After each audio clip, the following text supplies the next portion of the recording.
and you'll see that if you've ever been to one. If you've never been to a zoning commission hearing, by the way, you don't have to schlep all the way down to Judiciary Square to see one. They're actually broadcast live on the Office of Zoning website. If you've never seen one, I'd really recommend that you take a look at it, just so that you get familiar with how that hearing process itself works. So if they're broadcast live, you can also call them up as videos on the Office of Zoning website. It's really cool.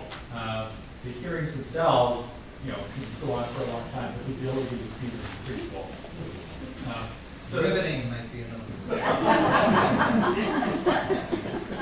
Okay. Gotta get out. Yeah. This is being out. I will tell you from experience, it's way more comfortable listening to it at home with a glass of wine, cheese, than it is sitting in the room. So you're welcome to come down and watch in person, but you don't. I'm just saying you don't have to. But it is important to get really familiar with that process if you plan on participating in the hearing itself. The hearing will start out by the Zoning Commission kind of opening up the process.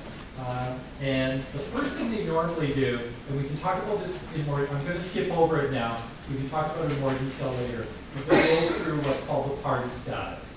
They'll decide which groups who request party status are going to be granted party status. We'll get back to that, because that's a big issue.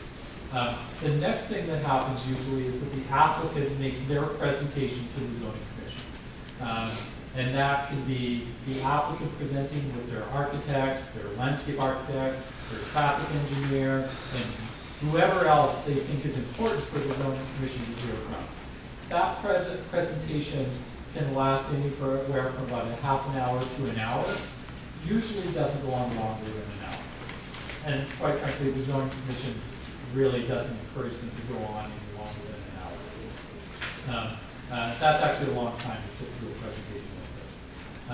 After the applicant presents, the Zoning Commission will ask them questions. After the Zoning Commission asks them questions, the ANC can ask them questions. And by the way, you should know that the ANC is granted automatic party status in any Zoning Commission hearing. So the ANC is automatically a party. So the ANC can ask the applicant questions. It's called cross-examination. And I'd love to get into that in a little bit more detail when we talk about party status.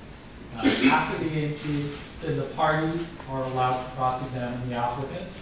And then once that's done, the applicant's finished.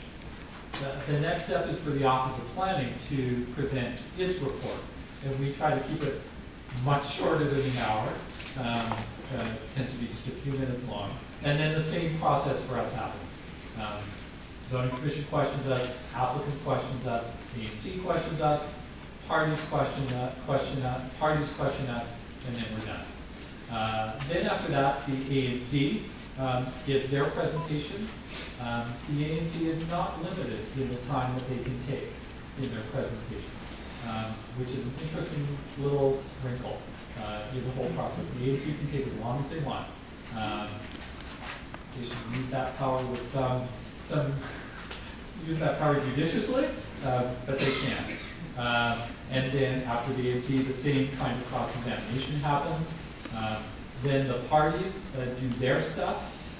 The parties are limited in the time that they've got, in that they're limited to the same amount. The parties in opposition, which is usually what we have. We do sometimes have parties in favor, but it's usually parties in opposition. The parties in opposition are granted the same amount of time that the applicant has. So if the applicant took 40 minutes, the parties in opposition will have 40 minutes. And you should know that's cumulative.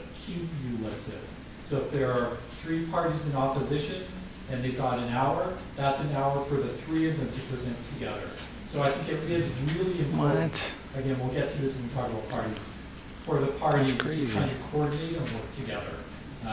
After the parties do their thing, then the regular citizens and organizations, the people who aren't parties, are allowed to speak. So everybody's allowed to speak, whether you're in favor of the application or opposed to the application. You do not need to be a party to speak. but being granted party status does give you more rights and more responsibilities. So if somebody's, I can see some heads kind of nodding in the audience, so if you're considering party status, it is important that you know exactly what that extra right and responsibility is. After everybody has spoken, the applicant usually does kind of what's called closing remarks and rebuttal. It's at this point where they may round out the record if they feel it needs to be rounded out, not usually with new information, but by pointing out what they want to point out, and then closing remarks, and then the hearing's done. It sounds like a lot, but in most cases, all of that happens in one evening. Not always, though. And we've certainly had cases where, because there's multiple parties or for whatever reason, that have extended out over multiple evenings. Probably the best example right now, even though it's not a PUD, the best example right now is the two campus plans that we're currently dealing with, Georgetown and American University. I think for American University we're on hearing number 8 or 9 at this point, and it's not finished yet. And that's fine. You know, if that's how long it takes to get the information out,